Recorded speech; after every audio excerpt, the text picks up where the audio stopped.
Good morning everyone. I am Dr. Amit Pathania and today we will be talking about management of mild symptomatic patient.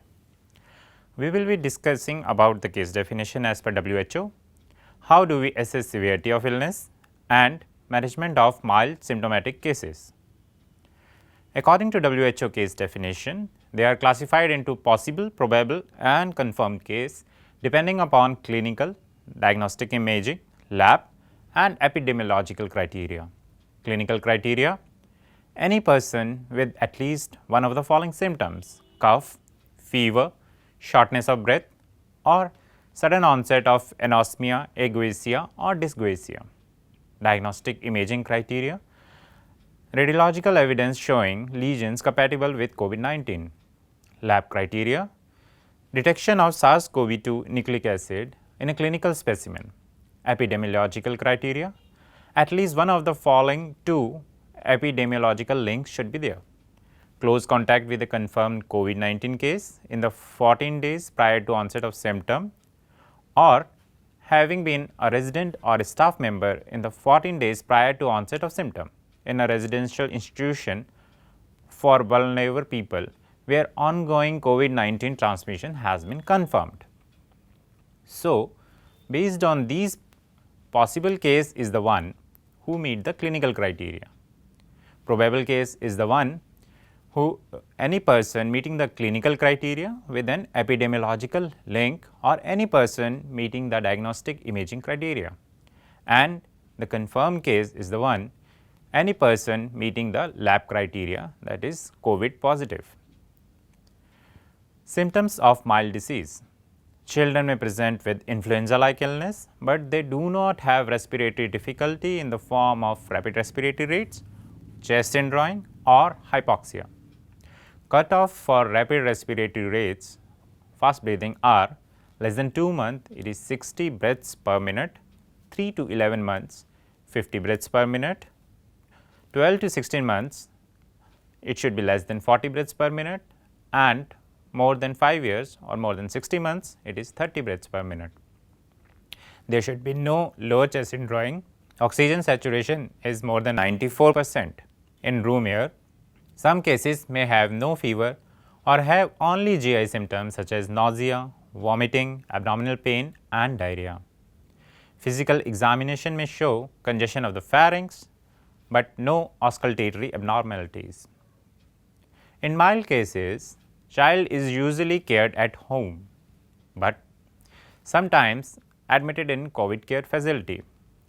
Thorough education of parent, caregiver need to be done if the child is cared at home, which we will learn in subsequent slides. There is no established therapy as of now, so supportive care is the mainstay. Infection prevention and control measures should be followed at all steps for all suspected and confirmed cases. The child with mild COVID symptoms can be taken care either at home or COVID care center. The doctor should assess the feasibility that a child can be cared at home. The child should fulfill the following criteria: mild disease as assessed by doctor, have the requisite facility at their residence for self-isolation and also for quarantining the family contacts. A caregiver should be available to provide care on 24/7 basis. A communication link between the caregiver and hospital. They should download country-specific tracking app, like for India, it is Arogya Setu app. Attendant agree to monitor the child and regularly inform child health status to the district surveillance officer or doctor. And parents or attendants agree to fill in an undertaking on self-isolation. The aim is to keep the high-risk patient under medical supervision. All the medical and social issues should be taken into consideration before sending the child to home quarantine. In the event that the child tests positive for COVID-19, she may be eligible for home isolation only if the response to 1ABC or and 2A to E are all yes. So, one is eligibility criteria for home isolation. A is Respiratory rate should be less than a specific cutoff.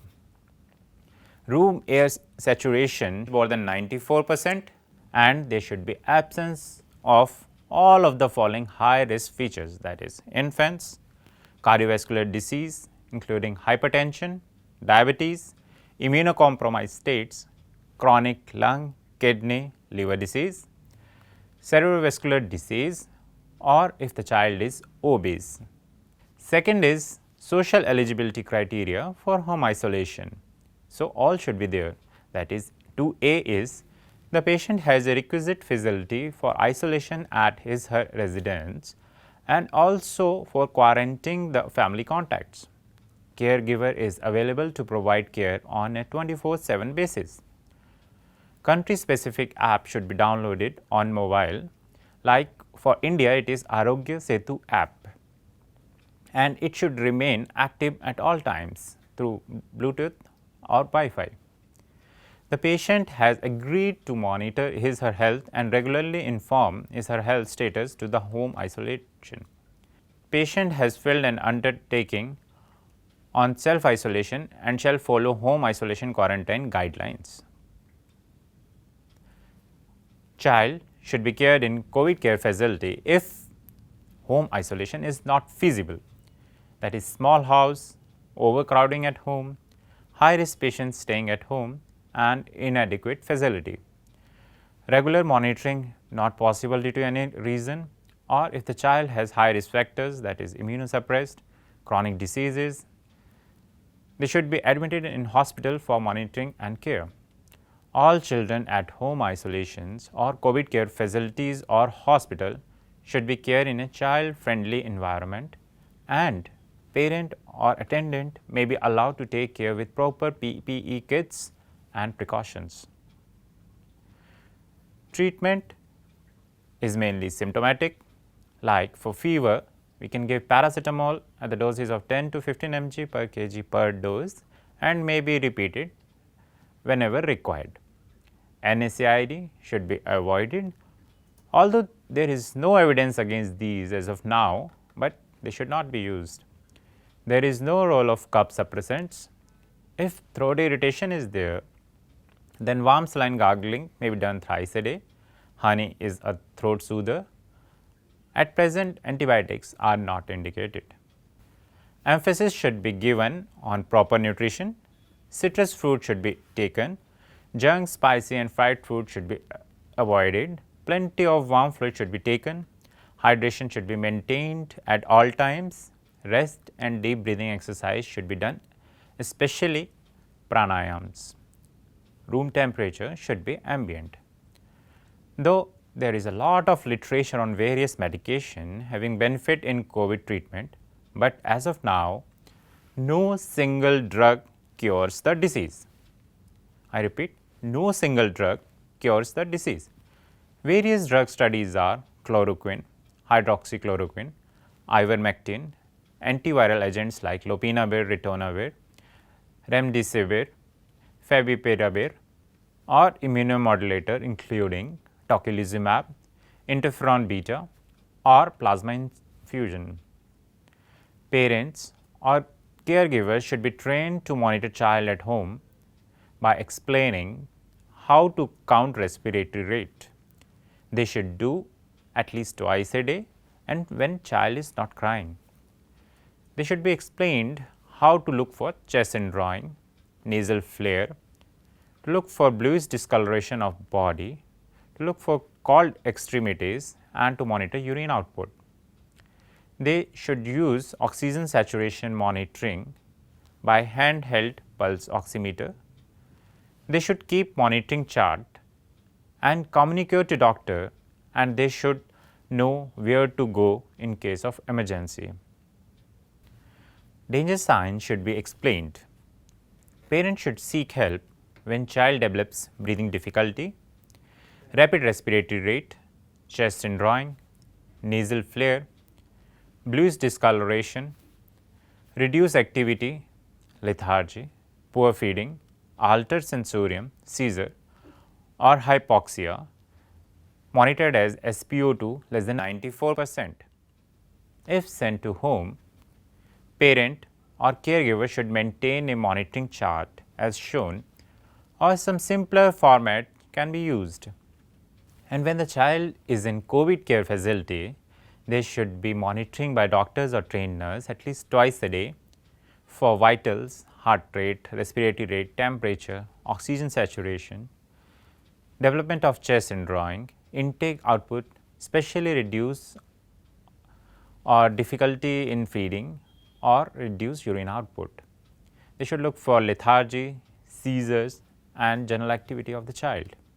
Child should be transferred to hospital if there is respiratory distress, SpO2 less than 94% on room air, shock or poor perfusion, poor oral intake especially in infants and young children, lethargy especially in infants and young children, or if there is seizures or encephalopathy. Now, we will discuss some frequently asked questions. One is, how many days to isolate the child?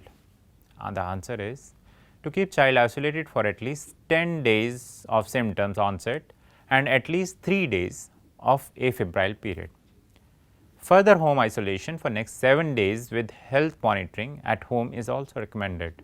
For example, if a patient with symptoms for 14 days, the child can be discharged for next 3 asymptomatic days, that is 14 days plus 3 days is equal to 17 after the date of onset of symptoms.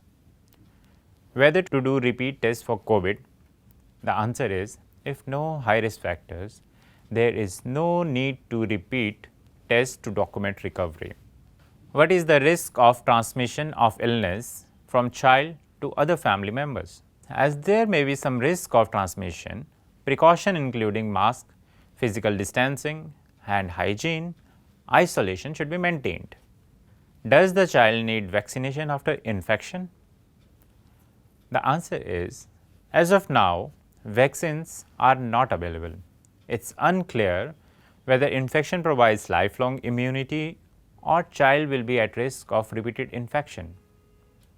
Will the child have long-term complications?